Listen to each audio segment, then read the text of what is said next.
I'm sure most of you use Instagram this day and age. Whether you have a big following or none at all, it's just something most of society uses. Apparently the app has over 1 billion active users, which I find insane. I had about 300 followers at the time this happened. I live in a rural town, so I guess that's a lot for people around us. We don't know a lot of people outside of our districts. One night watching a movie, my phone vibrated. It said a girl named Holly started following me on Instagram. So I opened up Instagram to check out her profile. And she was this really gorgeous blonde girl with like 5,000 followers. She had about 50 pictures. They were all spaced out realistically as far as the dates they were posted. Usually when I get followers like this, I'll check to make sure they're actually legit. She got like 600 likes per picture and a bunch of comments from guys I assume she didn't even know, leaving hearts and drooling emojis and whatever. Then, I kid you not, as I was going through her page, before I even followed her back, she DM'd me. She said, "Hey, I honestly don't do this a lot, but I thought you're really cute." To be honest, and not to sound like a douche, I am pretty fit and I've been told I'm pretty attractive. And I have had some girls DM me in the past. So I followed her back and DM'd her the same, saying I think you're cute too. Then we went on to have a pretty long conversation, but it was going really well. We talked about fitness and what high schools we went to. It honestly was great. She gave me her number, and we quickly got to setting up a meetup for the next night, which was a Friday night. We agreed we'd meet at a popular bar called Lucky's for a couple drinks. So Friday night, as the nerves are starting to kick in, I prepare myself for this little date. Never had I gone on a date straight from an Instagram DM, but this girl was downright gorgeous. I drove down to Lucky's and sat in my car in the parking lot, awaiting her call or text to let me know she was there. Eventually she did text me, but not to let me know she was there. She said her car broke down and she needed a ride. I had to reread it a couple times to be sure I was reading it correctly. I tried calling her, but she didn't accept the call. She texted me describing her location. I didn't answer just yet. I took one more good look at her Instagram profile, and it was definitely real. She had friends tagged in her pictures, commenting on her pictures, so I knew I wasn't getting catfished. I texted back on my way, and off I went. I drove down the quiet side roads towards the location she described. I made it, but it was a weird spot for her car to have broken down.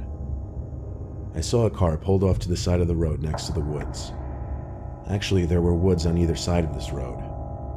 The car had its hood open, so it had to be her. I tried calling, but it didn't go through. I looked at my phone and realized I had no bars here. I parked my car on the other side of the road and got out. As I walked over to her car, which was a black Nissan Altima, I realized I couldn't see inside of it at all. The windows were completely tinted black. I lightly tapped on the window and waited. No one opened the door, so I walked around to the front hood, just to see if she had attempted to do any work on the engine, I guess. As far as I could tell, she didn't. I was losing patience. I texted her, "Where are you? I'm about to leave." As I walked back to the side of the car, I noticed the driver's side window had now been cracked down. I knew for a fact they were all shut a minute ago. I called Holly's name, knowing someone had to be in the car now. As I walked a little closer to get a look inside, someone's fist reached out from the window, and they started signaling for me to come closer with their pointer finger. I felt my stomach drop, realizing it was definitely a man's hand. I told him in a shaky voice, "Get lost," as I ran back to my car. I sped away and made the first right turn off the street I could. Because of my constant glances in the rearview mirror, I eventually spotted a car with its lights off trailing behind me. I thought to do the same. I turned off the lights on my car and started making as many turns as possible, and eventually I did lose the car. When I got home, the profile had already blocked me, but I found out at a later date that that profile was in fact real, but that the girl in the pictures was hacked by some creepy dude, and I wasn't even this only guy's victim of whatever plan he had. I just hope everyone else was as fortunate as me.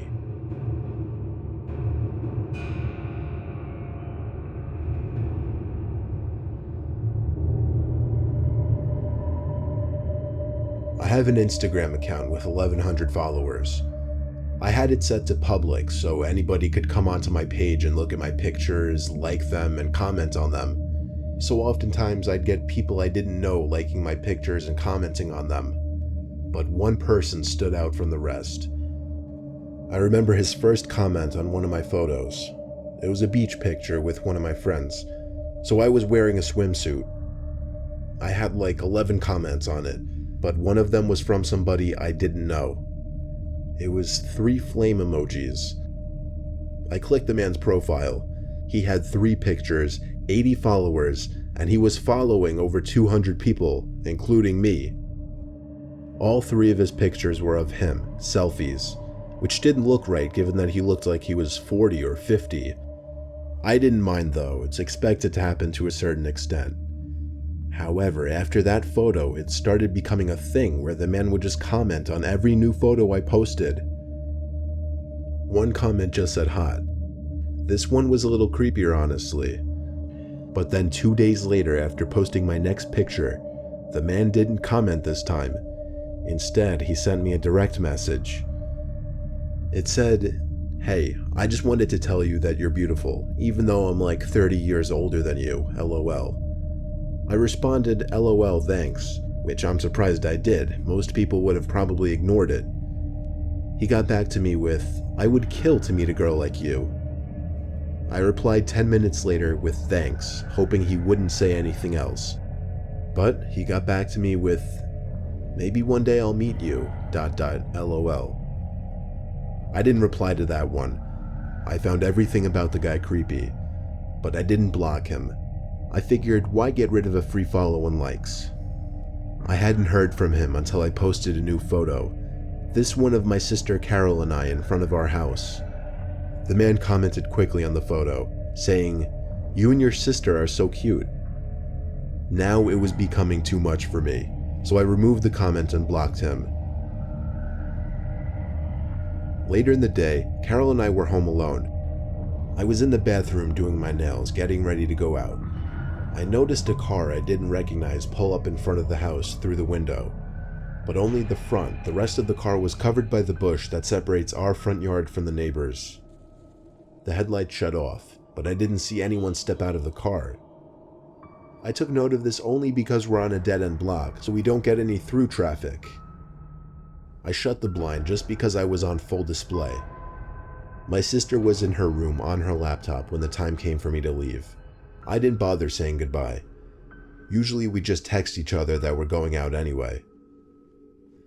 I went to my car, looking at the mysterious car, which revealed to be a Maxima. The tinted windows mixed with the darkness of the night made it impossible to see inside of it. I got in my car, did a 3-point turn, and drove down the one-sided street to the nearest main road.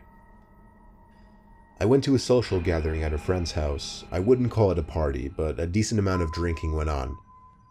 I cut myself off a little early since I knew I had to drive, but still, I'll admit, and I don't condone this kind of behavior whatsoever, I was pretty tipsy when I was driving home. It was only a 5-minute drive though. I pulled up to my house, and the first thing I noticed was the Maxima still parked out front. I needed to know whose car was that. I passed it slowly, but still couldn't see inside of it. I parked and texted a few friends that I got home safe before stepping outside and walking up to my house. I was eyeing that car parked out front all the way up to the front door, where I dropped my keys, at which point, for whatever reason, I was too scared to bend over and look for them. Instead, I rang the doorbell like 5 times so my sister would answer quickly. She never answered the door though, so I was forced to get on my knees and look for the keys. They actually landed right on the doormat. I opened the door and went inside pretty swiftly, taking one last look at the Maxima before shutting the door. It was past midnight, but my sister was usually still up this late, so I dizzily but quietly walked up the stairs and down the hall towards her door. And oddly enough, it was wide open, but the lights were out. Maybe she went out for once. I crept into the room, and my heart skipped a beat as my mind tried to put together the faint noise I was hearing. It took me a while to realize it was a whisper. The whisper of my sister. It was coming from the closet. The closet was cracked open, and I saw my sister peeping her eyes through the crack. She was visibly shaken and appeared to be crying. I knelt down next to her and opened the closet all the way, whispering, "What's going on?" She didn't say anything though. She just kept putting her finger on her lips, telling me to be quiet. I tugged at her arm to pull her out of the closet, and when she was out, I pushed the closet shut quietly. This revealed my sister's room again, as well as somebody clear as day standing direct center in my sister's room. I don't know if he was facing us or not, but that didn't matter because we both wailed as we ran together. I felt the vibrations of the man stomping close behind us. We went straight for the car. I was able to lock the doors without even a second to spare before the man chasing us tried the door handle. When he realized it was locked, he started bashing at the window with his shoulder, all while my sister was screaming and wailing, making the matter worse. Through the intensity of the situation, I still was able to make the connection. It was the same man who had been stalking me on Instagram. I had to do a 3-point turn, but all the while I was honking the horn to get as much attention as possible from the neighbors. I think it worked because he got into his car, which turned out to be the Maxima, and did a 3-point turn as well. At first we thought he was tailing us, but instead he booked it past us and down another street to never be seen again. At that point, we just turned around and went back to the house. I called our parents and then the police. The police were able to find out how the man broke in, through an upstairs window. He climbed up a ladder onto the awning and boosted himself up to the windowsill. I told the police about how he was stalking me on Instagram and must have somehow found my address when I posted my most recent picture with my sister, which included my house number. I tried to help them by giving the man's Instagram account, but when I went to the blocked accounts section, it was empty. That meant that the man already deleted his Instagram. Therefore, even if there is a way for Instagram to track deleted users, it didn't matter because I didn't remember the man's username. So I hate to say it, but there was nothing the police could do, and I knew it. I've since set my Instagram to private and really only accept follow requests from people I know now. I'm also a lot more paranoid and wary of posting revealing photos.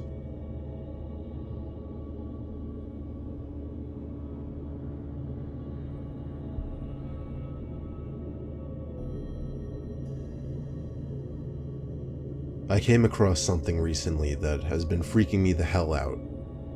Before I get into my discovery, let me just get into a little backstory that makes the discovery even more disturbing.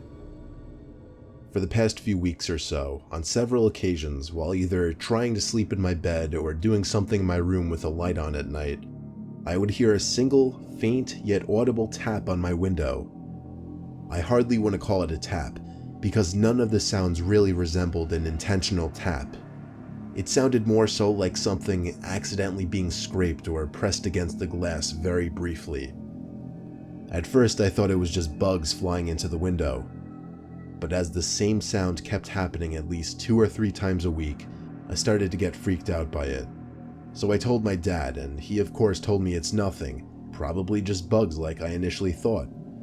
So nothing happened for a few nights. But then, I got a text from a friend. Well, not a friend, just some guy I used to have a class with who somehow coerced me into giving him my number. He said, "Hey, I don't know if you remember me. We used to have a class together. I just wanted to let you know about this. I stumbled upon it by accident, and if you're unaware of it, that's pretty disturbing." Then he added a link to the bottom of the message. I pressed it, and it took me to an Instagram page. The page was titled JP Unofficial.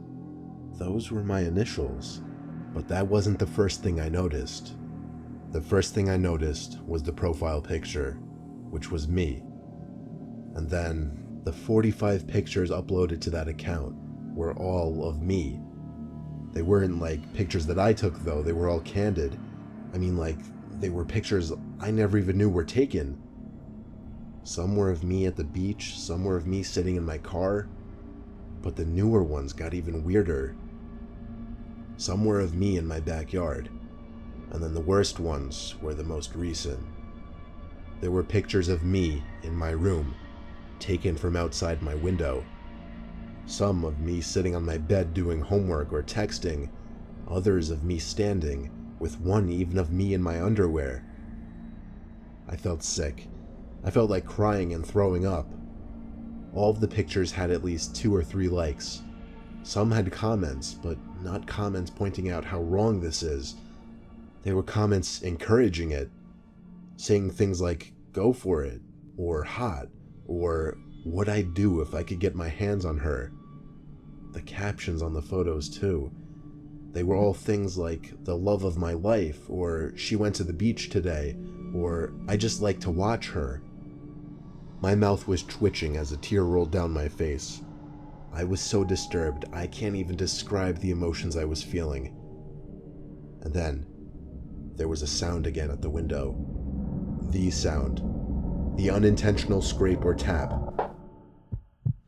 And then it clicked. It made sense now. When I put 2 and 2 together, I simply snapped. I lost it and screamed louder than I'd ever screamed before. My dad came rushing in with open arms to hug me and ask what's wrong. I showed him the Instagram page and explained the taps at the window. Well, explained is a stretch. I was a mess and could barely speak clearly. My dad's expression went from gentle to horrified to downright angry. He rushed outside screaming, making a scene for the neighbors, looking for the stalker. He then came inside and called the police. I gave the police the Instagram account and requested they track it as soon as possible. Law enforcement put the request into Instagram. By the time it was received, the account was deleted, but it didn't matter because Instagram was still able to recover the info, and the usage was traced to an old iPod Touch. Unfortunately, the device was untraceable. It was either destroyed or it had its Wi-Fi turned off permanently. My dad saw how messed up I was, and he plans on moving us out of the house within the month. Luckily, there haven't been any new sounds, but I've also made sure to keep all my blinds shut 24/7 and always make sure I'm not being tailed while driving. All I could think to say to everybody is keep your Instagram private and always be alert to your surroundings.